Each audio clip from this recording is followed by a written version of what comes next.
네, 감사합니다. 우리 장로님 말씀하신 것처럼 아직 한여름인데 아침 저녁으로는 조금 선선해진 듯. 네. 세월이 흐르는 것은 막을 수가 없는 것 같습니다.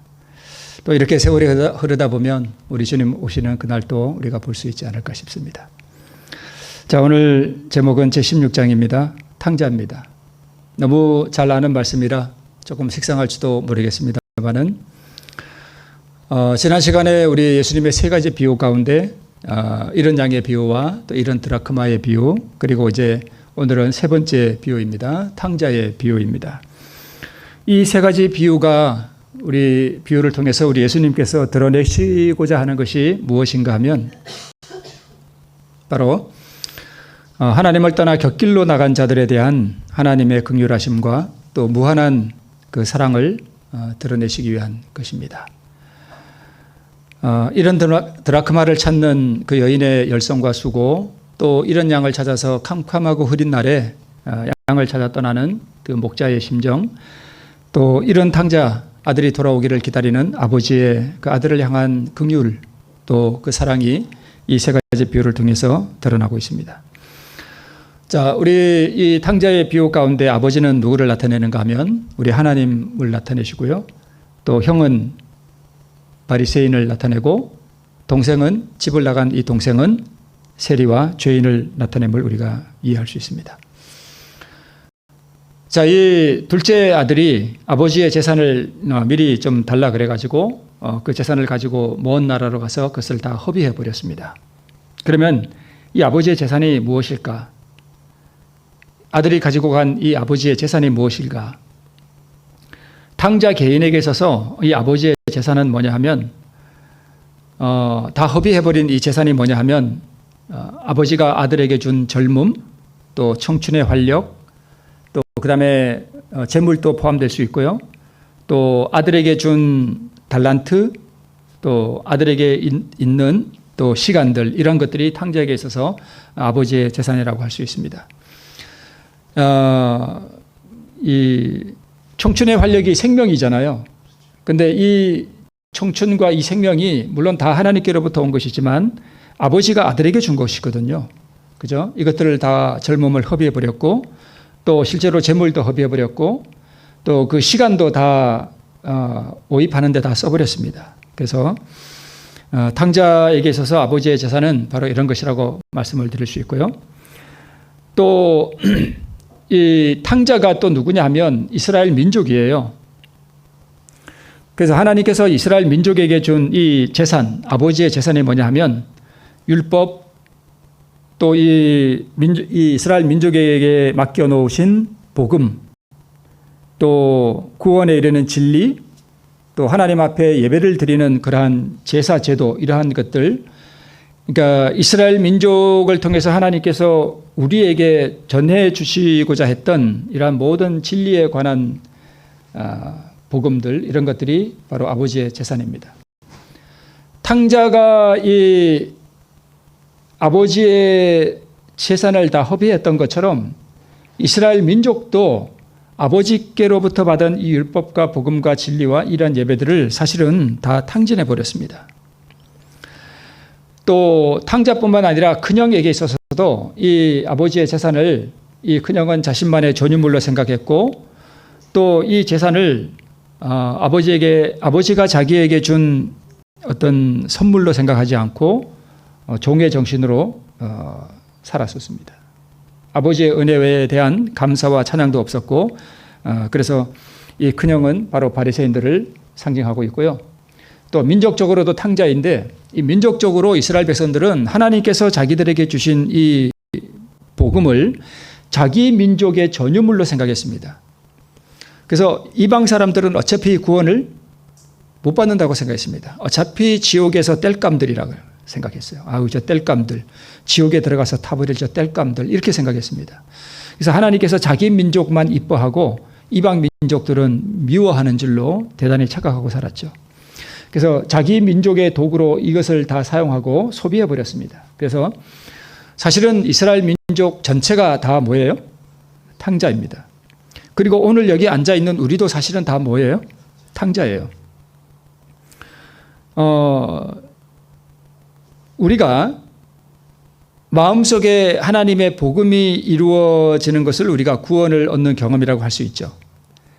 근데 지금 내가 구원의 경험 가운데 있을지라도 아직 완성된 것은 아니에요. 그러므로 우리가 실제로 천국에 들어가는 그날까지 우리는 사실은 정확하게는 무슨 신분인가 하면 사실은 탕자의 신분으로 살아가는 것입니다. 그래서 오늘 내가 구원의 큰 은총 가운데 살아갈지라도 내일은 여지없이 뭘로 떨어질 수 있는가 하면 탕자의 신분으로 우리가 다시 돌아갈 수도 있다는 것을 우리가 생각하고, 내가 이미 얻었다고 생각해서도 안 되고요, 내가 이미 이루었다고 생각해서도 안 되고, 우리는 표대를 향하여 부지런히 뭐 할 뿐인가 하면 쫓아갈 뿐입니다. 매일마다 매 순간마다 그렇게 우리가 살아갑니다. 사실은 우리가 아침에 자고 일어나서 아침에 일어날 때마다 우리는 다시 사실은 어떤 의미에서 탕자로 돌아가서 하나님께 내 자신을 다시 한번 드리고 주님께서 그날 또 나를 받아주시는 그러한 경험들을 매일 하면서 살아가는 거예요. 그죠? 그래서 우리는 실제로 천국에 들어가는 그날까지 구원은 얻었지만 또 구원을 얻을 사람으로 살아가는, 탕자로 살아가는 그러한 삶 가운데서 아버지를 사모하고 우리 영원한 본향을 사모하는 마음으로 우리가 살아가야 될 줄로 생각이 됩니다. 이 아버지의 재산을 받아서 이웃 나라에 가서 다 허비해버린 바로 죄의 종으로 살아가는 이 사람에게 있어서는 술이고, 또 어떤 사람에게 있어서는 또 다른 것일 수도 있고, 죄의 종으로 살아가는 많은 사람들의 경험이 바로 이 탕자의 경험과 같다고 볼 수 있고요. 지금 이 희미한 그림은 뭐냐 하면, 이 아담의 두 아들인 가인과 아벨, 가인이 자기 동생을 죽이고 돌아서는 장면인데, 이 가인이 여호와 앞을 떠나갑니다. 그러니까 그러니까 하나님을 떠난 자기의 행복을 찾아서 하나님을 떠나가는 인생, 바로 가인, 탕자죠. 네. 저 그림을 보면 지금 죽어 쓰러져 있는 아벨은 참 불쌍한 사람 같고, 그런데 아벨은 영원한 생명을 사실은 얻은 사람이고요, 가인은 하나님을 떠났습니다. 생명이 없습니다. 생명을 빼앗은 자는 생명을 잃어버렸고, 생명을 잃어버린 자는 생명을 가지고 있었습니다. 무수한 탕자들이 오늘날도 세상을 살아가고 있습니다. 탕자는 자기 중심주의자예요. 탕자는 자기 재물을 자기 만족을 위해서 소비해버렸습니다. 이스라엘 민족이 그랬고요.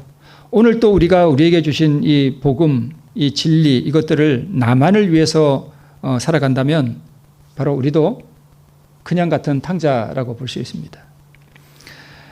유대민족이 아버지의 재산을 자기 만족을 위해서 소비해버린 것처럼 또 이방인과 죄인을 위한 것이라고 이 이스라엘 민족들은 생각하지 않았습니다. 그것을 나누어주고 그것으로 봉사하는 것에는 관심이 없었습니다. 네. 약간 제가 깨졌네요. 네. 한번 읽어볼까요? 외적으로 어떻게 보이든지 간에 자신을 중심으로 사는 모든 생애는 뭐하는 생애래요? 낭비하는 생애래요. 그러니까 저도 가끔 이런 생각이 들어요. 내가 뭐 하면서 사는 거지? 이런 생각이 가끔 들어요. 내가 오늘 뭐 하면서 사는 거지? 그럴 때마다 제 자신이 참 많이 부족해 보이고 그렇습니다만은 하나님 앞에 완벽한 인생이 어디 있겠습니까? 그죠? 우리가 다 부족하고 다 그렇지만 은혜로 사는 것이죠. 누구든지 하나님을 떠나서 살고자 하는 자는 재물을 낭비하는 자이다. 그는 귀한 세월을 허비하고 정신과 마음과 심령의 능력을 낭비하고 영원한 복락을 얻는 일에 낙오자가 된다. 사실 우리 인생 하나하나는 다 탕자예요. 하나님 앞에 나는 일생을 예를 들어서 내가 80년을 산다, 90년을 산다. 그런데 그 90년의 생애 동안 나는 시간을 전혀 낭비하지 아니하고 정말 하나님 앞에 충성되게 살았다라고 자신이 할 수 있는 사람은 없습니다.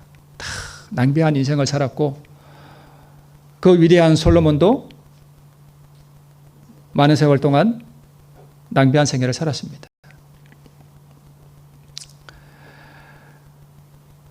자신을 섬기려고 하나님을 떠나가는 사람은 재물의 종이 된다. 천사들과 교제할 수 있도록 하나님께서 지으신 사람의 마음은 세속적이고 추잡한 것을 섬기는 데까지 타락되었다. 이것이 자기중심주의자가 맞이하는 종말이다. 이게 죄의 뿌리예요. 누구만을 위해서 사는 거예요? 예. 루스벨이 하늘에서 타락할 때 자기만을 생각한 거죠. 자기중심주의, 이기심. 이것이 모든 죄의 뿌리가 됩니다. 방종과 죄악적 쾌락에 몰두하는 인생, 하나님의 사랑과 축복에 대한 감사가 없고 누리는 모든 것이 당연한 것으로 생각하고 타인을 위한 봉사에 대한 눈을 감고 배부르게 못할 것을 위하여 수고하는 인생. 사실 우리가 이것에서 완전히 자유롭다고 말할 수 있는 사람은 사실은 없어요. 물론 정말 하나님을 위하여 신실하게 살아가는 사람들이 많이 있습니다만 설사 그렇다 할지라도 우리는 때때로 이러한 것들이 우리의 마음을 지배하기 위해서 우리를 끌어당기는 것을 우리가 보게 됩니다. 요즘 복음성가 가운데 모든 것이 주의 은혜라고 하는 그 찬미, 그 복음성가가 있는데 그 노래를 이렇게 듣다 보면 정말 모든 것이 은혜일 뿐이에요. 내가 하나님 앞에 무엇을 자랑할 만한 내놓은 것이 아무것도 없다는 사실을 우리가 다시 한번 깊이 깨닫게 됩니다. 내가 오늘 누리는 모든 것들이 다 하나님께서 우리에게 주시는 선물이에요. 저는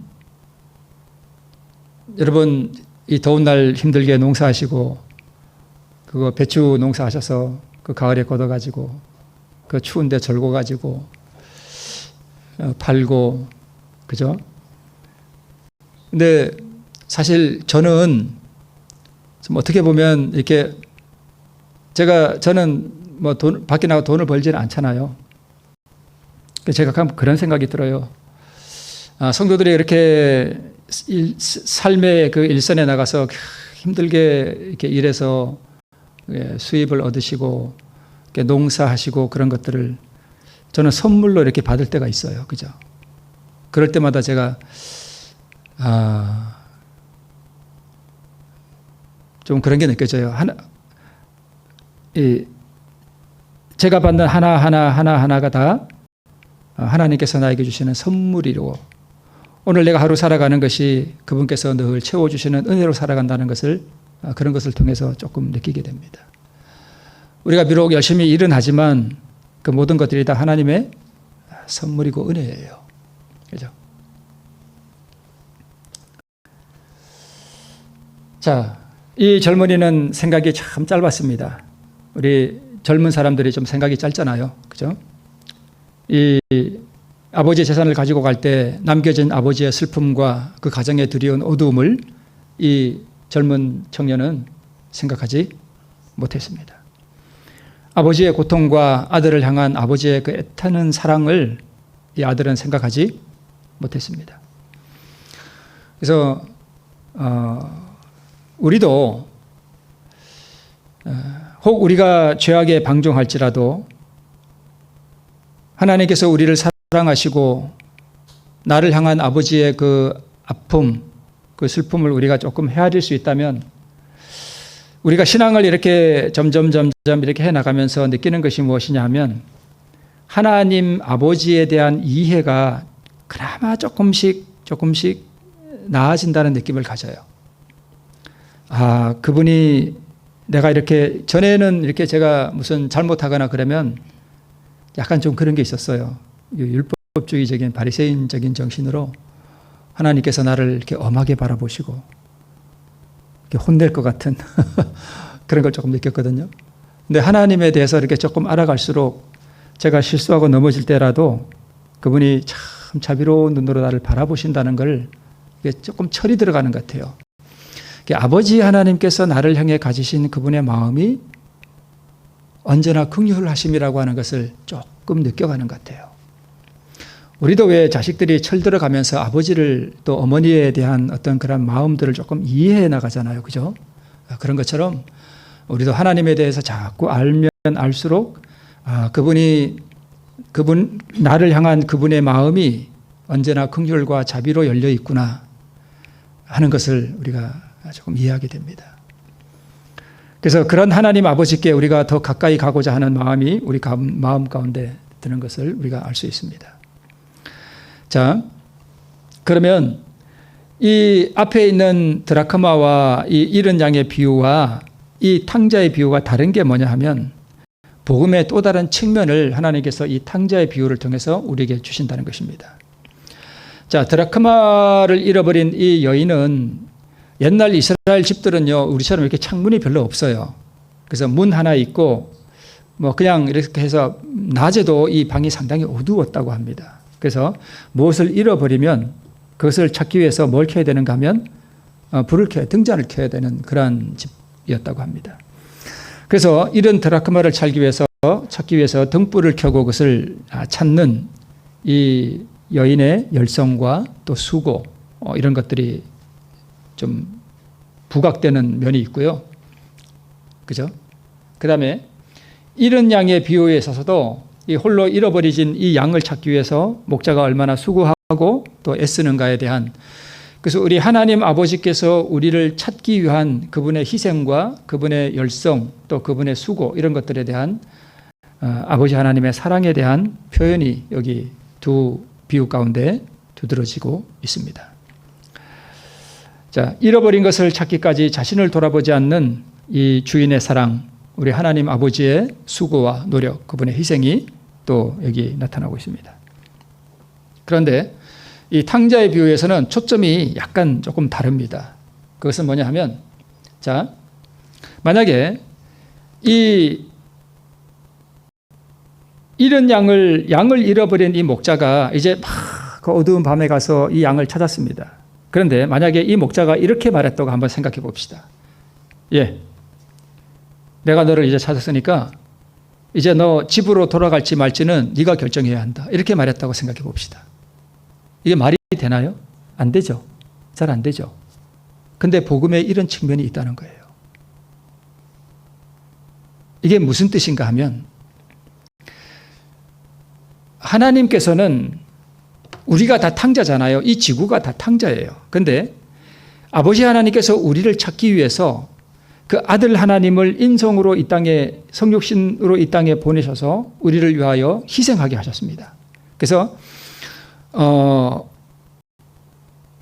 그 희생의 대가로 죄인이든 의인이든 무조건 한 번은 다 뭐 하게 되어 있는가 하면 다 부활하게 되어 있습니다.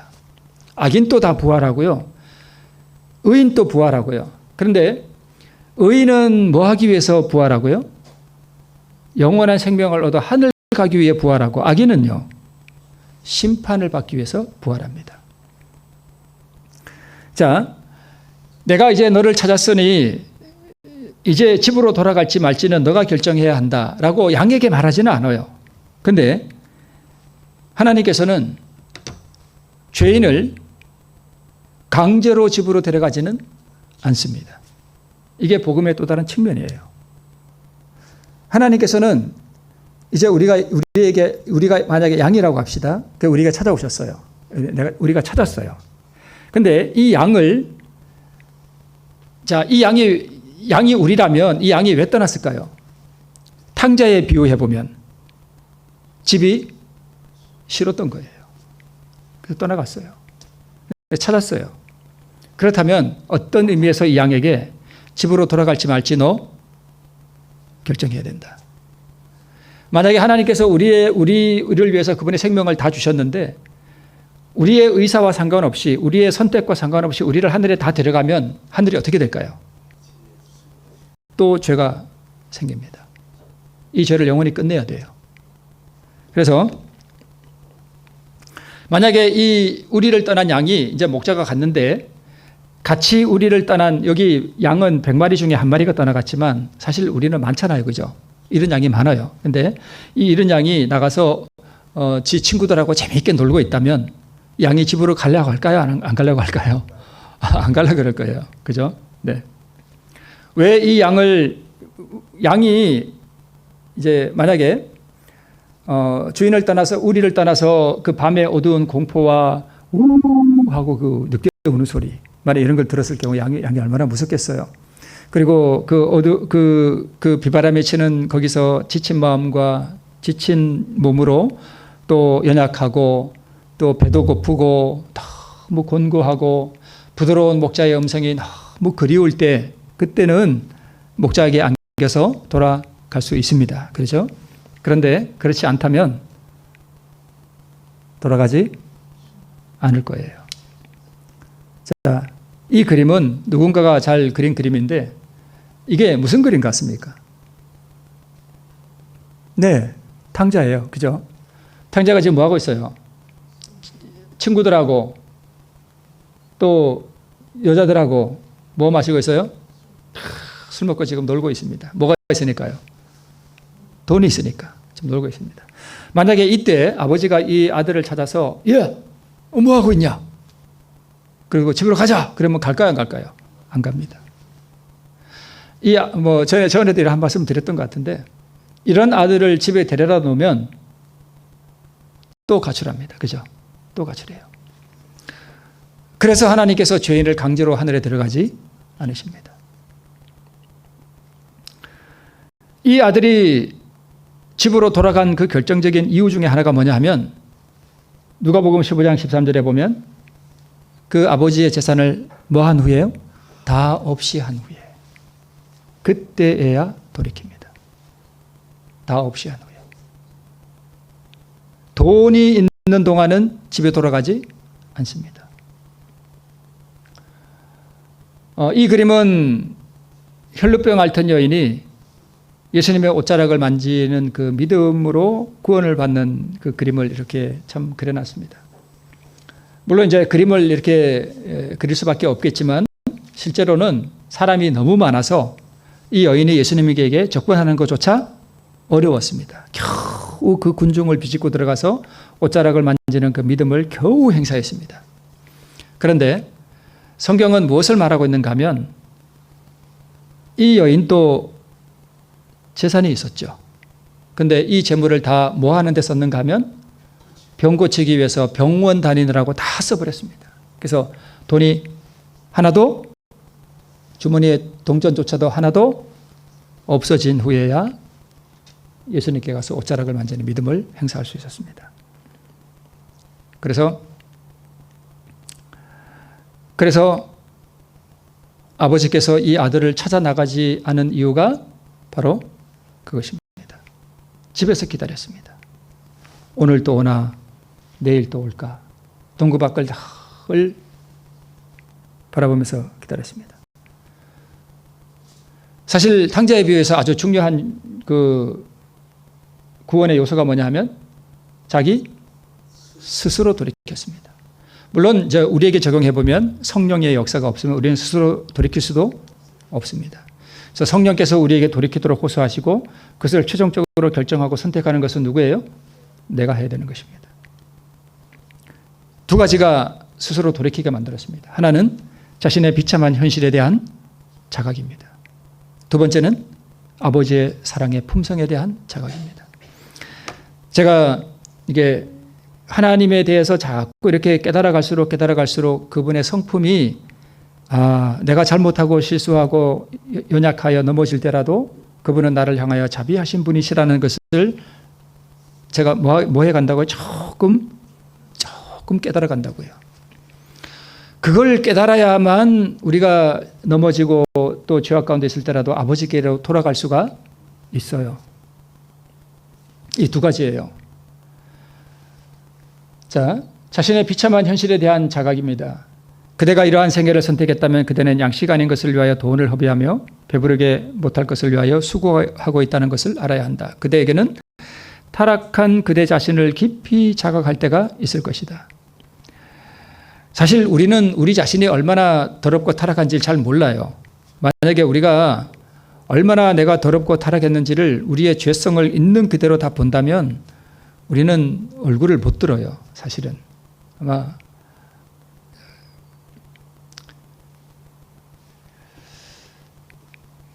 그대는 먼 나라의 외로운 처지에서 그대의 가련함을 느끼고 절망 가운데서 오호라 나는 곤고한 사람이로다. 이 사망의 몸에서 누가 나를 건져내라고 부르짖게 될 것이다. 우리가 성령 하나님의 어떤 역사를 통해서 우리 자신을 이렇게 살펴볼 때가 있습니다. 이렇게 살펴보면 이게 가끔 무엇을 느끼는가 하면 내 자신이 문둥이라는 사실을 가끔 느껴요. 이게 머리서부터 발끝까지 정말 다 부패한 흔적밖에 없어요. 부패한 흔적. 그럴 때 이런 문둥이에게 손을 대시며 내가 원하노니 깨끗함을 받으라고 하신 그 예수님의 자비하신 마음, 또 우리를 받아주시는 그분의 한없는 그 넓은 품, 이런 것들을 우리가 의지하고 그분께 나가고, 또 우리가 그러한 것들을 느낄 때 우리를 깨끗하게 하실 수 있는 그분의 능력을 의지하고자 하는, 또 그분의 깨끗게 하시는 그 의를 사모하는 마음이 그때 들어요. 그래서 성령께서 우리에게 처음 해주시는 그 역사가 뭐냐 하면 우리가 문둥이라는 사실을 알게 해주셔요. 우리가 다. 그래야만 아픈 사람이 병원 가듯이 그런 거 아니겠어요? 네. 그래서 에가서 3장 33절에 보면 주께서 인생으로 고생하며 근심하게 하심이 본심이 아니시로다. 하나님께서는 우리를 행복하게 해주시는 것이 그분의 목적이지만 우리가 하나님에 대한 필요와 우리를 치유하시는 하나님, 또 우리를 받아주시는 하나님에 대한 어떤 그러한 갈급함을 갖게 하기 위해서 우리에게 뭘 허락하시는가 하면 고난을 허락하신다는 거예요. 지금 이 서구 사회에 잘 먹고 잘 사는 나라들은 거의 하나님을 다 잊어버렸습니다. 그죠? 그리고 내가 돈 좀 벌고요, 좀 먹고 사는데 이제 지장 없고 뭐 이래도 잘 살고 저래도 잘 살 것 같으면 신앙 잃어버립니다. 대부분 그래요. 진짜 신앙 잃어버려요. 그래서 때로 우리에게 어려움과 고난이 오고 또 우리에게 그런 시련들이 임할 때에 우리가 더욱 영원한 나라를 사모하게 되고 그렇습니다.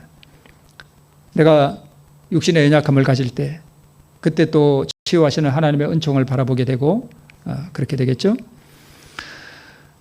자, 하나님을 떠나 살기로 선택한 사람을 하나님은 불쌍히 여기시고 그러한 사람을 위해서도 성령을 통하여 계속 무엇을 끼치시는가 하면 감화를 끼치고 계시고 자기의 고생이 바로 자기의 어리석음의 결과임을 우리로 하여금 깨닫게 하시고 지혜의 하나님, 또 우리를 받아주시는 우리 아버지에게 양식이 풍족하다는 사실을 우리로 하여금 알게 하시고 우리 주님께로 돌아가게 하고자 하시는 그분의 이 사랑을 통해서 우리가 하나님께로 돌아가는 그런 마음을 또 가지게 됩니다.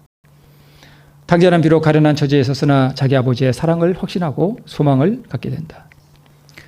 그래서 우리가 하나님의 사랑에 대한 어떤 그러한 개념이 없이는 우리가 하나님께로 돌아가기가 참 어렵게 돼요. 그래서 탕자는 이 두 가지, 자신의 처지에 대한 자각, 그 다음에 아버지의 사랑의 품성에 대한 이 자각을 통해서 그런 아버지께로 돌아갈 수가 있었다는 사실을 우리가 기억할 필요가 있습니다. 그를 집으로 이끌리게 한 것은 곧 아버지의 뭐였대요? 사랑이었습니다. 이와 같이 죄인으로 하여금 하나님께로 돌아오도록 강권하는 것은 하나님이 그들을 사랑하신다는 보증이다. 그래서 너희 성결자를 오늘날 우리에게 뭐하기를 요구하시는가 하면 택하도록 요구하셔요. 바로 자유의지를 행사하도록 하십니다. 자, 일어나서 그대의 하늘 아버지께로 돌아가라. 그리하면 그는 멀리서까지 나와서 그대를 영접하실 것이다. 만일 그대가 회개하고 그분을 향해 한 걸음만 내디딘다 해도 그분은 재빨리 무한하신 사랑의 발로 그대를 안아 영접하실 것이다. 우리 가끔 기도할 때 우리가 정말 회개하는 마음으로 기도할 때가 있잖아요. 그죠? 그죠? 그래서 정말 우리 마음을 낮추고 회개하는 마음으로 기도할 때 가끔 이 문장이 떠올라요. 내가 회개하는 마음으로 그분 앞에 엎드리면 한 걸음을 나가면 그분은 몇 걸음 보신다고요? 10걸음, 100걸음 나에게 다가오신다는 이 말씀이 생각날 때가 있습니다. 우리는 느끼지 못할지 모르지만 우리가 그러한 마음으로 주님 앞에 우리의 마음을 펴놓을 때 그분은 많이 행복해 하시고 우리를 안으시기 위해서 그분의 팔을 벌리신다는 사실이에요. 그분의 귀는 통회하는 자의 부르짖음을 듣기 위해서 항상 열려 있습니다. 또 하나님을 사모하는 생각이 싹 드는 그 순간에 그분은 그것을 아신다. 기도가 아무리 더듬거리고 또 눈물을 아무리 은밀하게 흘릴지라도 그분은 아시며. 때로 우리가 기도할 때 눈물이 날 때도 있고, 또는 우리가 자려고 누웠을 때, 저는 이제 항상 잘 때 누우면 저는 이 음악을 들으면서 자요. 그래서 이제 주로 이렇게 좀 감성적인 이제 그 바이올린이라든가 첼로라든가 이런 걸, 유튜브 있잖아요. 유튜브 그런 데 쓰지 어디 쓰겠습니까? 근데 음악을 이렇게 들어놓거라. 그럴 때 참 은혜가 될 때가 있습니다. 그럴 때, 또는 우리가 길거리를 가다가도 우리 하나님을 생각하고 눈물이 글썽글썽 그럴 때가 있잖아요. 그죠? 우리가 그런 음악을 이렇게 들을 때 하나님의 그 사랑과 그분의 베풀어 주신 그 은혜에 대한 감사가 마음에 솟아오르고, 그러면서 나의 죄인됨에 대한 깨달음과 함께 그분이 내게, 나 같은 인생에게 어떻게 그 큰 은혜를 베푸시는지, 그것에 대한 그 은혜가 우리가 밀려올 때 때로 우리가 눈물을 흘릴 수도 있잖아요. 그죠? 그럴 때 주님께서 그 어두운 방 안에서 우리의 눈물을 다 보신다는 거고, 또 그러한 은혜 베푸시는 하나님을 사모하는 마음이 아무리 뭐할지라도요, 아무리 미약할지라도 하나님의 성령이 마중 나가지 아니하시는 때는 없다. 기도가 입술에서 떨어지기도 전에, 우리의 마음의 소원이 알려지기도 전에 그리스도께로부터 온 은혜가 인간의 마음에 역사하는 은혜를 만나기 위해서 나온다. 그러니까 우리가 그런 음악을 틀어놓고 우리가 하나님의 은혜를 묵상할 때, 그때 누가 마중 나오신다고요? 성령께서 우리에게 마중 나오셔서 우리에게 은혜를 베푸시고 그분의 은혜를 우리에게 새롭게 하시고 그렇게 하신다는 것입니다.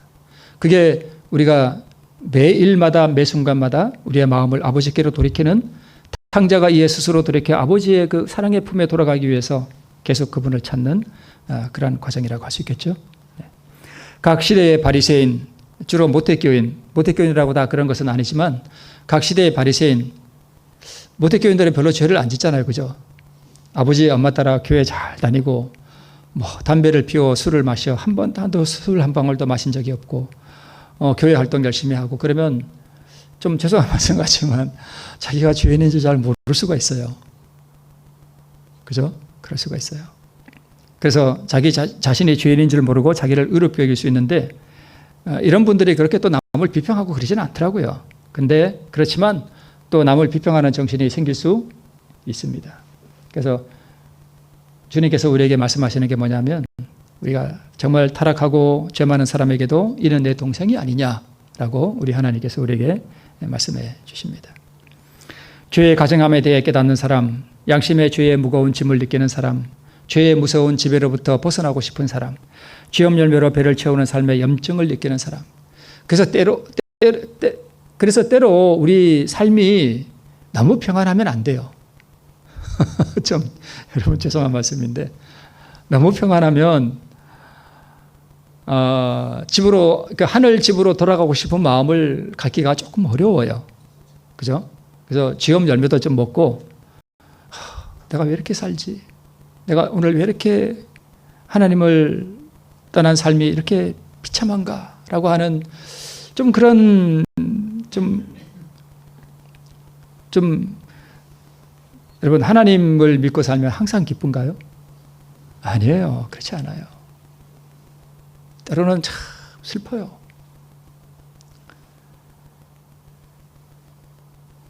내 모습을 보고 그럴 수도 있고,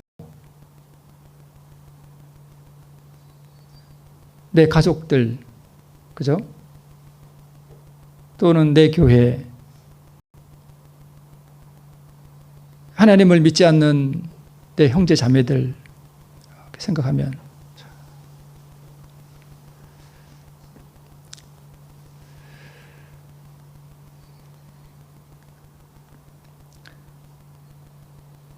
내가 하나님을 떠나 살 때 내 마음을 살피고 내 행위로 인해서 아버지 하나님을 내가 얼마나 아프게 했던가라고 하는 그러한 깨달음이 우리에게 올 때 우리는 아버지께로 돌이키기가 쉽습니다. 아들이라 불리는 것도 황송함을 느끼는 사람. 여러분, 우리는 뭐 저도 마찬가지고 잘 모르지만 구원받은 사람들은 사실은 신이 되는 거예요. 뭐가 된다고요? 신이 되는 거예요. 신.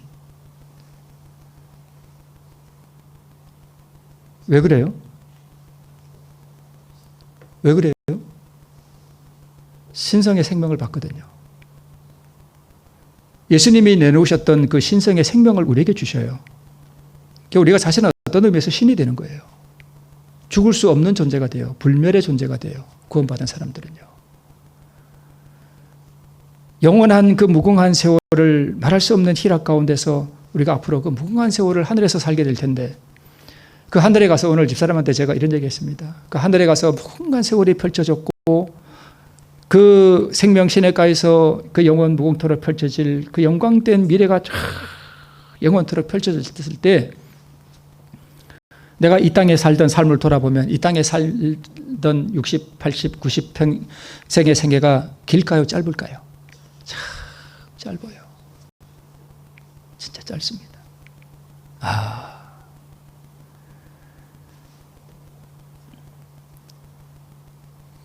그 하늘 본향에 들어갈 때 그것을 느낍니다.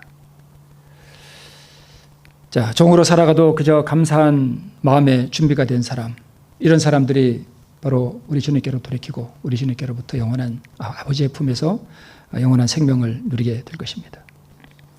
하나님의 사랑은 아직도 하나님을 떠나 살기로 선택한 사람을 불쌍히 여기시며 그는 아직도 그러한 사람을 하늘 아버지의 집으로 돌아오게 하기 위하여 감화를 끼치고 계시다.